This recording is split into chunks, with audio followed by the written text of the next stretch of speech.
So this one's from M Green. I've been on TRT yet? No. I've been on TRT something for 20 years and my levels are around 450 or so. And I imagine that's your total T nanograms per deciliter. When I add DHA, low dose rectal, my T goes up to the 900s. When however, my libido is tanked. I'm 70 years old. Would pregnenolone help? Interesting question. Would love to be able to have a little bit of back and forth with you. Yeah, this has got to be a male, Mr. Green, because yeah, I'm not sure what your thinking is here, but as usual, I'll go off on a tangent here, riff a little bit. Maybe I can answer the question by luck. First of all, to have testosterone levels of 450 nanograms per deciliter is probably a big part of the problem. That's not, in my experience, by the numbers, effective treatment. That's subtherapeutic. I've said this many times before. Since the 1950s, we used at least an assay of, testosterone levels of at least 800 nanograms per deciliter. Now, we use free testosterone more often than not to evaluate the numbers, but that would be the equivalent of, if we're using LabCorp, 16, if we're using Quest or others, 160. We'll skip all the baloney behind that, but there's a decimal place problem there. Anyway, and that's going to be fine for some people that are young enough, but what we find is once you get to that age where you're a TRT candidate, the levels to achieve effective therapy are way higher. And typically we're talking about a free testosterone of around 30 picograms per milliliter and a total of around 1,500 to get the best we're going to get out of this before you've really pretty much, I would say, saturated the androgen receptors. And even if you increased it, and I know this contradicts what I said earlier about, there was one study that used 600 milligrams of testosterone a week. But again, the measurement of what we were considering as valuable or not, I think is open to question. In my experience, clinically with patients, once you start going above that level, they don't notice a difference in how they're feeling and the resolution of symptoms that they originally came in, complaining about that are related to hypogonadism. So 450 sounds very, very low most of the time, especially given symptoms. Here he's talking about no libido, but low energy, lack of that joie de vivre, as the French say, inability to effectuate changes in your body composition despite doing all the right stuff and despite your age. Those are signs of hypogonadism, and I would expect that those are probably part and parcel of what he's talking about here, along with his relatively low total testosterone. So even up at the 900s, based on what I just said, he's probably not getting much therapeutic value.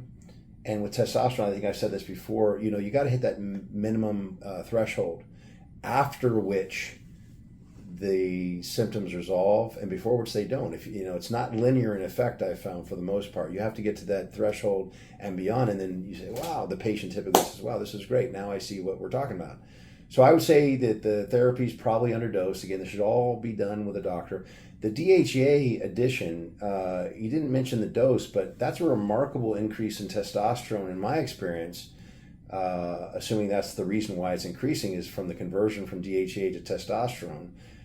That can be very dicey, and normally I wouldn't see that typically. I might see a bump of maybe 150, maybe 250 nanograms per deciliter, and then also bumps in things like dihydrotestosterone, or worse yet, certain estrogens.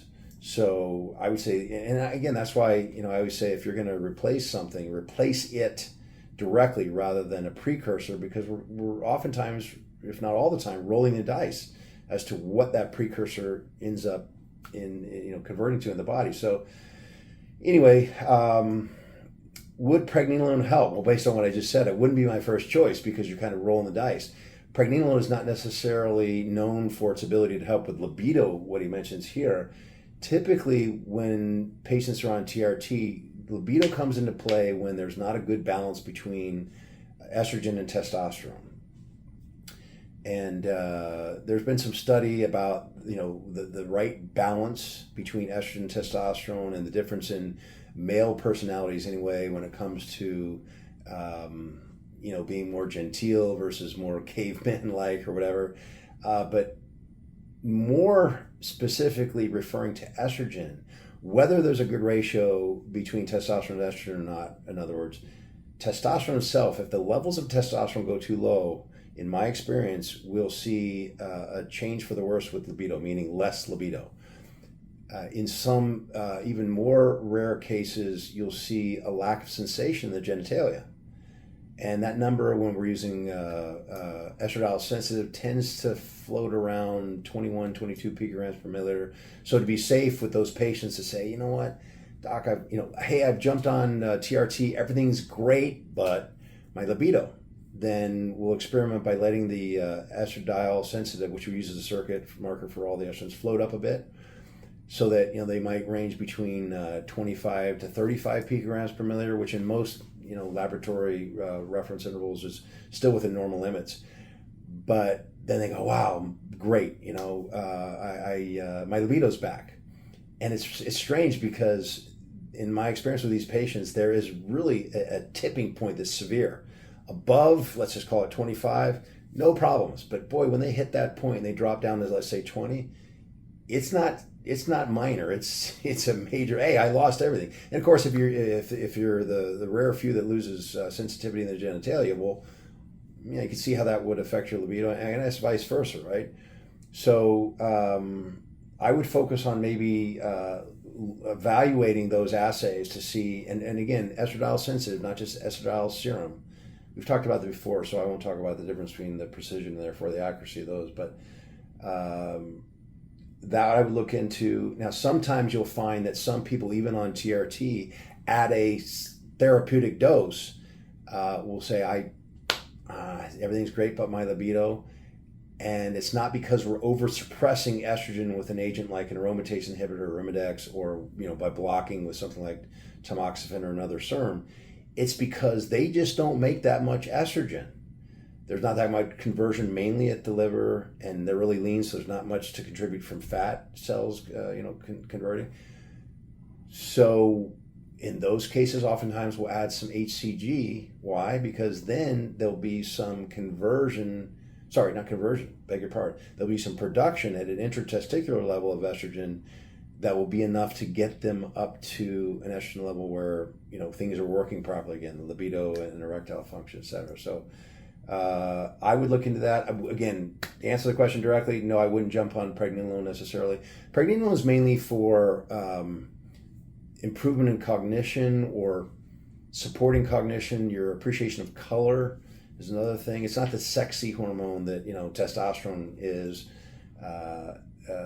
But certainly you could consider adding it if you're short in it or you think it might help.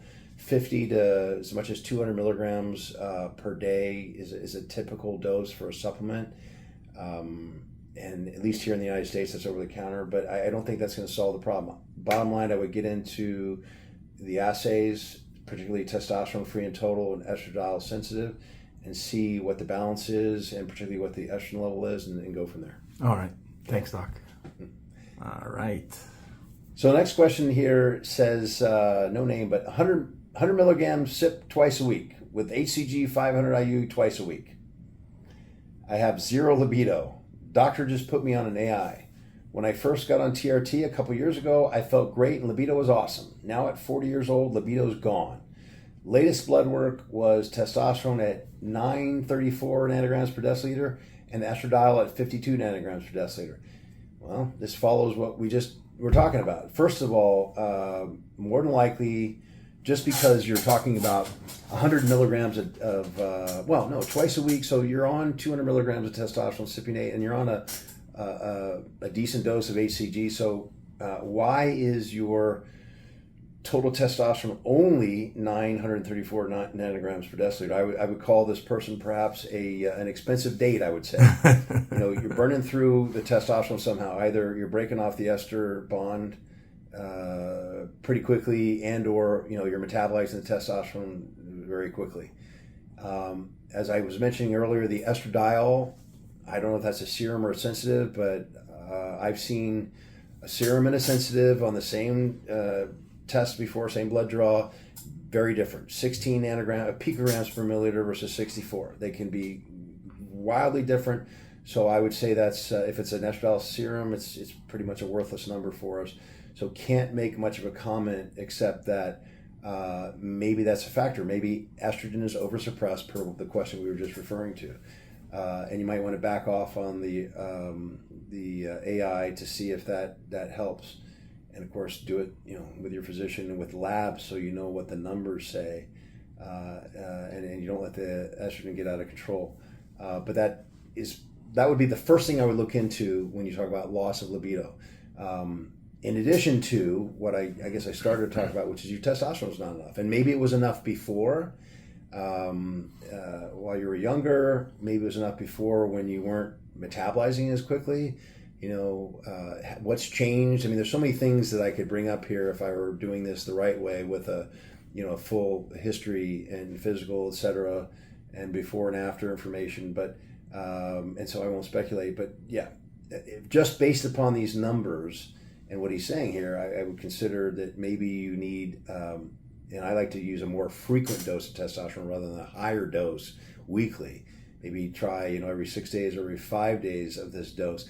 The other thing I don't like either, and it works for some people, but not everybody, and I used to say about 50-50, I can't say I changed my mind, but some people, when they divide a weekly dose into a bi-weekly dose, we've been talking about weekly doses forever, that's how we usually have been doing it. But, the new craze is to, microdose, they call it sometimes, or at least divide it into twice week dosage. I can't tell you why, but there must be something about having a nice peak, okay, that's higher than the 900 nanograms that makes it better, because the wheels have fallen off the wagon for a lot of my patients until we put them back on the original once a week dosing, and they go, oh, everything's back. So maybe try that too, and combining your 100 milligram dosages into once a week. Anyways, just some things to think about, and it's going to be an experimentation thing. I hope I've given you some things as a lead, but in general, again, to recap, the testosterone seems awfully low for someone on that dose, and look into maybe having oversuppressed the estrogen. Okay. Awesome. Thanks, Doc. All right, Doc. Okay, so the next one says, Dave, my questions for Dr. Rand are as follows. After starting TRT this past year with 100 milligrams of testosterone cypionate every 2 weeks, administered 1 time per week with a 50 milligram intramuscular gluteal injection using a 1.5 23 gauge needle, 1.5 inch, sorry. Number one, he says, latest blood work revealed a hemoglobin of 19. Wow. Will doing a therapeutic phlebotomy of 600 milliliters draw get my number into range? If not, how long do I wait before performing a second draw? Let me just stop there, because it looks like he's got 4 things attached to this. So if I might, just let me do them one at a time. So as we've talked about many times now up to this point, that's a really light TRT dose typically. If it works for you, great. If the symptoms and signs of hypogonadism have resolved, fantastic. Again, you treat people, not numbers, right? But by the numbers, this seems awfully light, such that honestly, there's a good possibility. It's funny because I just saw this in my one of my patients this week. You could actually be using such a dose that you're reducing your levels of testosterone more so than before you started for most of the week. Yeah, because think about it, just like a girl who uses oral birth control, you're using some form of estrogen and progesterone, right? Oftentimes to tell your body, hey, you don't need to make any of this. We got you covered. And so, okay, we don't need to make it.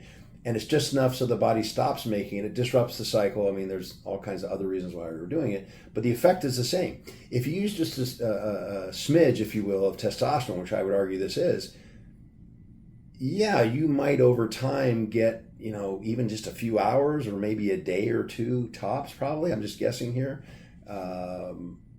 of some benefit and think, oh wow, I'm better for it. And this happens a lot with creams more so than injections, right? Just because of the nature of the way they're metabolized and the dosing. But in this case, and I've seen it where the starting level of testosterone, meaning before we start a TRT, ends up being lower the next time we assay it. I say we. These are obviously from, I shouldn't say obviously, but they are from other doctors, and they're coming to me to see if they can figure out what's going on.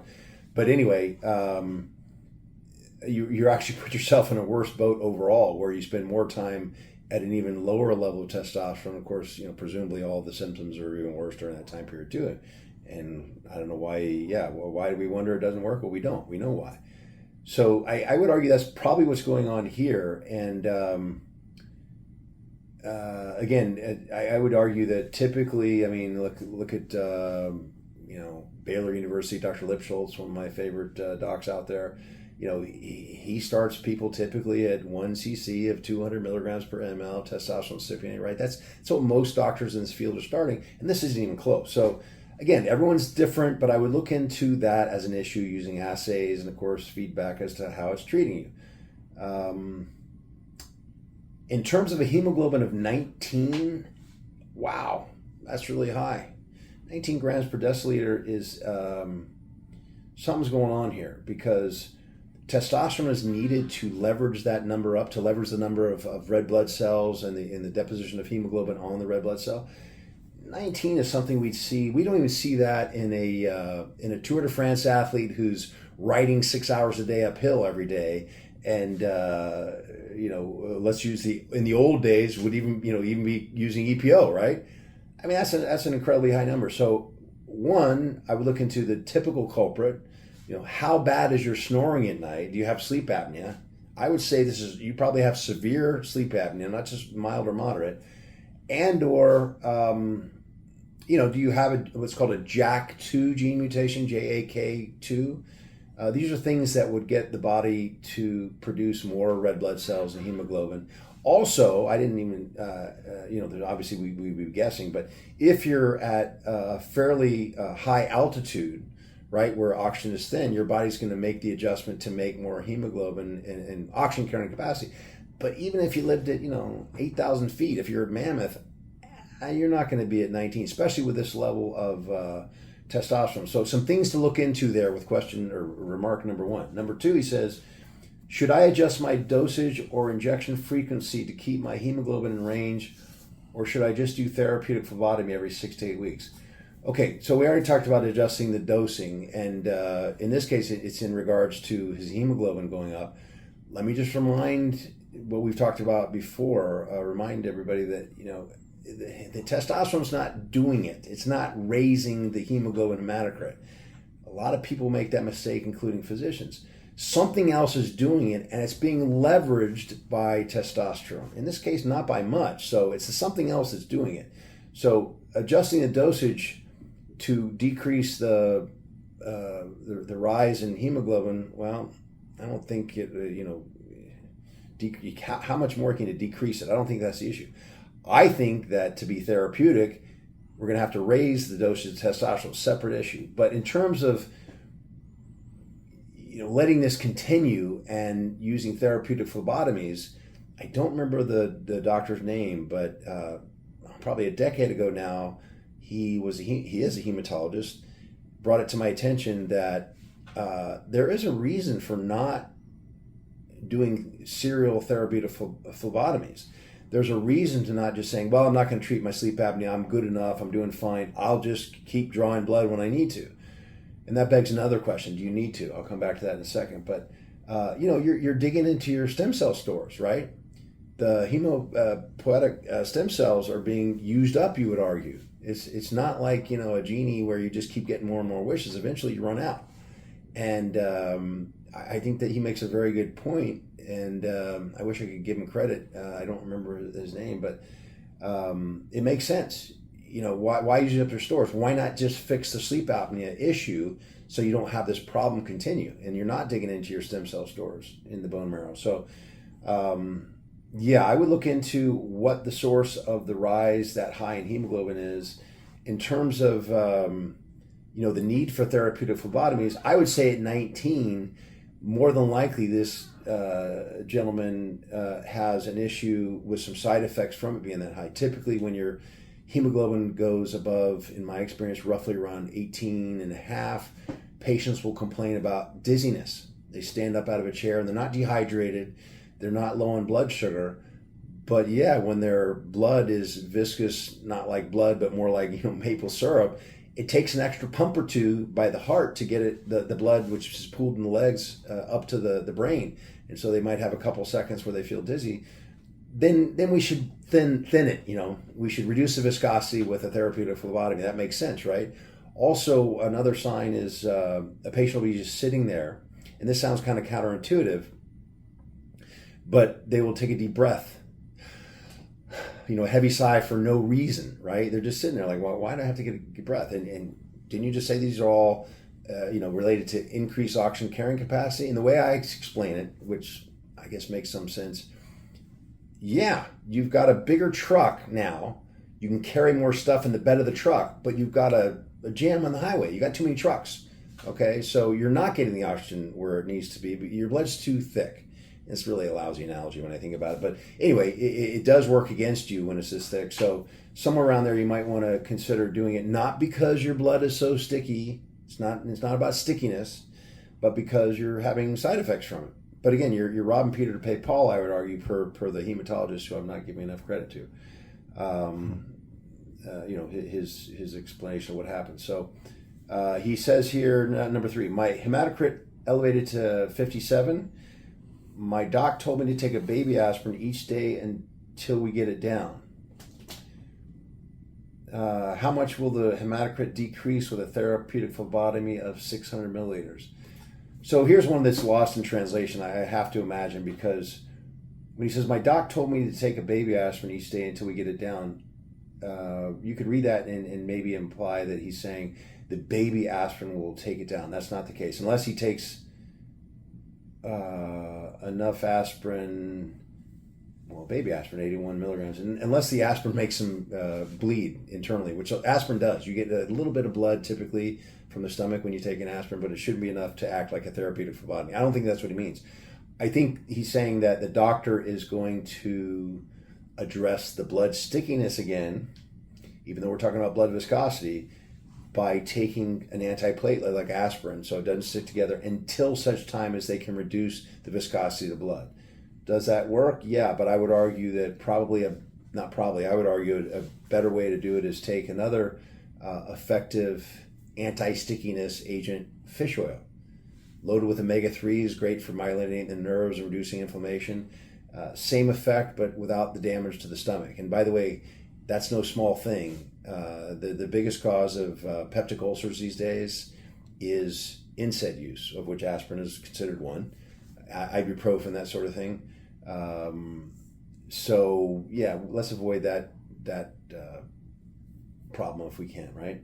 So how much will 600 milliliters reduce it? Roughly 1 point of hemoglobin, which would be roughly 3 points of hematocrit. Okay, that's the general relationship between the two. So I hope that answers it. So you'd bring your 19 to maybe just a little below 18 if you gave up 600 mLs of blood. Then the fourth, he says, can you draw more than 600 mLs at one therapeutic phlebotomy draw? Or is that not recommended? Great question. Typically, they will, in this country, they will pull just 500, a half a liter, 500 mLs, not 600. And yet, you could argue that at the same time or shortly thereafter, or somewhere in between, if you gave someone, a liter of fluid, when you pulled off a liter of blood, there wouldn't be an issue. It would depend upon the starting hemoglobin, I would argue. It would depend upon the body habitus, how big a person is. I remember being at the risk of boring you with a quick story, I can remember being in the ER, and I worked at a hospital that was just a zoo. I mean, crazy. It was the best learning experience of my life. And someone came in with ascites, where you have a lot of fluid in the belly. And I remember the ER doc said, you ever done this before? I said, no, sir. He said, well, can you? I said, yes, sir. He looked at me like, kind of just sizing me up there because it really was so busy. And I guess he gave me the thumbs up and said, all right, go ahead. And anyway, long story short, I remember researching, the most you wanted to pull off, I think was recommended at either 8, maybe 10 liters. Otherwise, you risk, pulling off too much. It's just a big change to the body. You risk, I think it was hypotension and just a shock. So, and it's so funny, just kind of a side note, I remember the nurse, after I got myself set up doing the research, was like, no, go ahead, keep going. We were pulling them off a liter at a time. We had these vacuum bottles and whatnot. And we got to like 12 because the nurse was like, yeah, don't believe what you read. Let me tell you what, because she'd been through it. And, for any resident who might be listening, or any intern, the nurses probably know more, well, certainly know more than the residents and interns, but probably know as much or more than some of the doctors on the rounds. But anyway, what was my point? Sorry, I got off on a tangent, but you could technically pull off more as long as you could handle it. But the typical rule of this, at least in this country, is to pull off just a half liter at a time. Now, what you could do if you were trying to accelerate the process is, you could do it, and I do it here in the office, is I'll pull 500 one day and then tell them to come back at the end of the week. You could do it probably, again, depends upon the person, every couple of days. I would argue that you could probably pull off, again, depending on the starting and finishing level, a full liter, as long as they're hydrated enough. Okay, so someone's got 11. It all depends again on the person, but 11 liters flowing. Well, you pull off a liter, that's a significant amount. Not quite 10%, but that's a lot. And just 2% dehydration, for example, can affect you negatively. So that's why they do it. Now, there is another technique that he might be interested in if he's trying to adjust this quickly. We used to call it double reds, where what they'll do is they'll use something that looks like a dialysis machine, and they'll pull the blood from one arm and put it back in, but they'll remove the red blood cells without removing anything else. When they're pulling blood with a therapeutic phlebotomy, they're pulling whole blood, the whole thing. When they use a machine, they're pulling just the red blood cells, which is what we're trying to lower, and they put everything back in. So you can take, in this case, twice as much they feel comfortable doing. So it can speed the process. And then, here he says, I'm sorry. Thank you for any help you may offer. You're welcome. His name is Thomas Lee, 56-year-old male. So, okay. I don't think that changes anything I'd recommend. A 56-year-old male, yeah, that's a really light dose of testosterone typically for someone that age. All right. Thanks, Doc.